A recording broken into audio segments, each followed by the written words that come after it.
Bonjour, Gilles ici pour Ciné Techno. Je vous parle du Blu-ray de Welcome Home où Il nous regarde. En version française, le film de George Ratliff est distribué par VVS Film et met en vedette Aaron Paul, Emily Ratajkowski et Riccardo Scamarcio. Sorti en magasin le 5 mars 2019. En espérant retrouver leur amour, qui s'est un peu étiolé, un jeune couple part en vacances en Italie et il loue une villa luxueuse. Sur place, il rencontre un voisin de la région, un homme ténébreux dont la présence attise les tensions.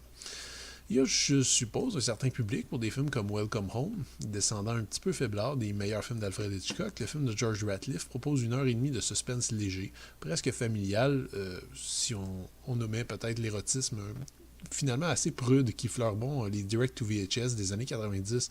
Vous savez, le genre qui mettait dans vedette Shannon Tweed.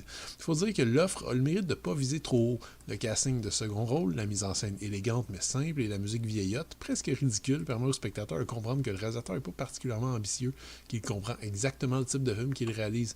Une série B au charme suranné qui ne sera ni un blockbuster surprise ni une œuvre nominée aux Oscars, tout le monde s'entend là-dessus. Et donc, en ajustant à la baisse nos attentes, on découvre un divertissement qui n'est pas particulièrement méchant, à défaut d'être original. Les trois vedettes représentent la vraie raison de regarder le truc. Aaron Paul et Emily Ratajkowski tentent tous deux de briser leur image publique, disons, et proposent des performances quand même assez solides.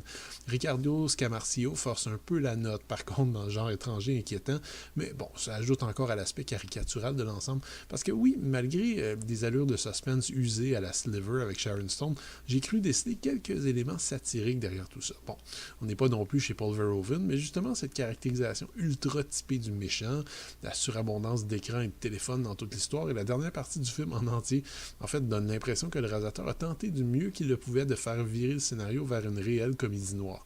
À ce niveau, c'est à moitié réussi, parce que l'aspect n'est absolument pas assumé, et cette dernière partie, en fait, la dernière partie du film offre finalement une rupture de ton qui est assez brutale et qui risque de faire débarquer les spectateurs qui appréciaient jusqu'alors le gentil suspense.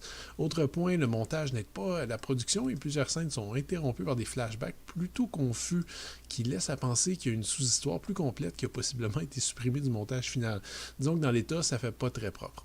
Avis cependant, Welcome Home offre au moins des paysages splendides de petites régions rurales de l'Italie, la photographie de Shelley Johnson arrive même à trouver une certaine noirceur dans les paysages les plus inondés de soleil.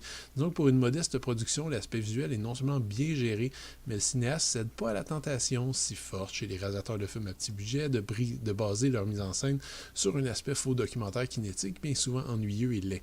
Une fois de plus, on sent l'influence d'Hitchcock, bien que les ficelles soient ici particulièrement grosses. Le Blu-ray est présenté en 2x40 panoramique avec piste audio en anglais ou français 5.1 et les sous-titres sont offerts dans ces langues. On trouve un seul supplément, une série d'entrevues et de scènes filmées en coulisses qui totalise tout de même un bon 18 minutes. Le montage y est plutôt lâche, mais on trouve quelques petites informations intéressantes par-ci par-là sur la production.